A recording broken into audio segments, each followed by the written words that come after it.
কোনোভাবে নিয়ন্ত্রণে আসছে না হটস্পট হিসেবে চিহ্নিত বরগুনার ডেঙ্গু পরিস্থিতি। ডেঙ্গু মোকাবেলায় সচেতনতা ও মশক নিধন কার্যক্রমের বিকল্প নেই বলছেন সংশ্লিষ্টরা। এ নিয়ে আরও জানাতে বরগুনা সদর হাসপাতাল থেকে যুক্ত হচ্ছেন সহকর্মী জিয়াদ মাহমুদ। জিয়াদ, ডেঙ্গু পরিস্থিতি কেন নিয়ন্ত্রণে আসছে না আর এ নিয়ে সংশ্লিষ্টরা কি বলছেন জানাবেন।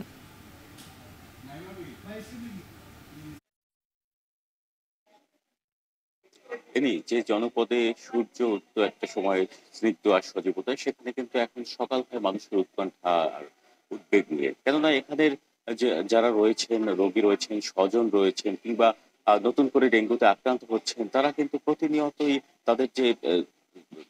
তাদের দৃষ্টি আটকে যাচ্ছে যেন প্লাটিলেটের মাপকাঠিতে। এখানে আপনি দেখছেন যে সদর হাসপাতালের যে মেঝে, এখানে কানায় কানায় পূর্ণ, লিফটের সামনে কিংবা সিঁড়ির পাশে যে ছোট স্পেস গুলো রয়েছে, সেখানেও কিন্তু ডেঙ্গু রোগীতে ভরা। বৃদ্ধ থেকে শিশু, সকল বয়সী মানুষই কিন্তু এখন শঙ্কার মধ্যে রয়েছেন। তারা অনেকেই ডেঙ্গুতে আক্রান্ত হয়েছেন, এবং একটি বিষয় যে মাত্র দুদিন পরে এইচএসসি পরীক্ষা, সেখানে আমরা দেখেছি যে, আপনাকে যদি একটু দেখাই, এখানেই দুজন পরীক্ষার্থী রয়েছে যারা ডেঙ্গুতে আক্রান্ত হয়ে এই হাসপাতালে চিকিৎসা নিচ্ছেন। তারা জানেন না যে তারা পরীক্ষা দিতে আদৌ পারবেন কিনা।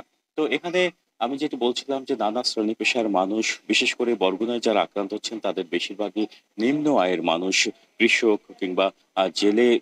তারাও কিন্তু তারাই আক্রান্ত হচ্ছেন বেশি, এবং এখানে আমরা দেখছি যে চিকিৎসকরা তারা প্রাণপণ চেষ্টা করে যাচ্ছেন। এবং আমার কাছে যে তথ্যটি রয়েছে, গতকাল সকাল 11টা পর্যন্ত নতুন করে 73 জন ডেঙ্গু রোগী আক্রান্ত হয়েছিল, এবং এ নিয়ে গতকাল পর্যন্ত জেলায় মোট আক্রান্তের সংখ্যা 2402 জন, এবং হাসপাতাল কিংবা স্বাস্থ্য কমপ্লেক্স গুলোতে এই এখন পর্যন্ত 200-র বেশি ডেঙ্গু রোগী ভর্তি আছেন বলে জানা গিয়েছে। তো এখানে যে ওয়ার্ড গুলো রয়েছে, সেখানে কিন্তু স্থান সংকুলন না হওয়ার ফলে মেঝেতে আশ্রয় নিয়েছেন, এবং এখানে যে বিধিনিষেধ রয়েছে মশারি ব্যবহারের, আমরা দেখছি যে অনেকেই মশারি ব্যবহার করছেন, অনেকেই আবার করছেন না। তবে সকালবেলা ভিজিটর কিংবা যে স্বজনদের ভিড় কিছুটা কম থাকায় এখন কিন্তু কিছুটা পরিবেশ এখানে চিকিৎসা সেবার অনুকূলে রয়েছে।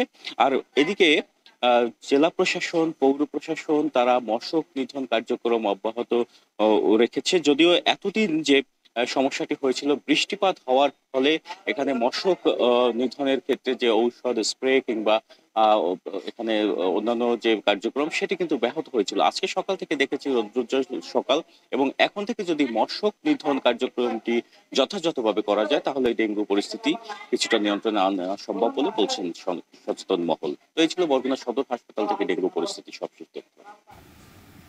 বরগুনার ডেঙ্গু পরিস্থিতি নিয়ে জানাচ্ছিলেন সহকর্মী জিয়াদ মাহমুদ।